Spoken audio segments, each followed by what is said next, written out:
fecc bi ngeen di fecc boo ko xoolee yow Dada. waaw. Dada est-ce que fecc bi moom moo tax yow nga bët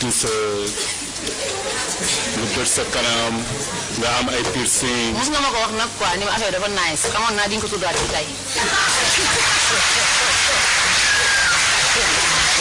mu ngi suñu ay secret mu ngi suñu ay mbota.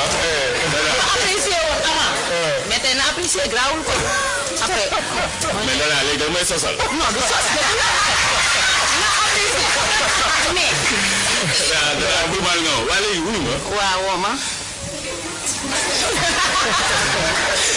dafa neex bu baax rek moom daa baax. ndax yow fecc bi ngay fecc. waaw. moom moo tax tey yow nga bët sa kanam bi bët sa làmmiñ bi bët sa bët yi. nga gis ko sama làmmiñ bi yaa ngi koy gis kon. waaw. dafa la joie xam waaw lu tax nga def dafa la joie taxawal rek dafa la joie dëgg la dama ko gis. dama ko gis lu tax mais attends man je sais que fii ñu toog kenn gisagul sama piercing bi nekk ci làmmiñ bi.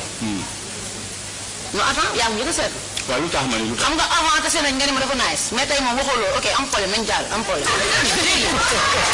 lu tax. dama ko sentir est-ce que comprendre nga xam nga ni loolu sentir ngay def dama ko sentir. moo tax nga def ko très bien léegi.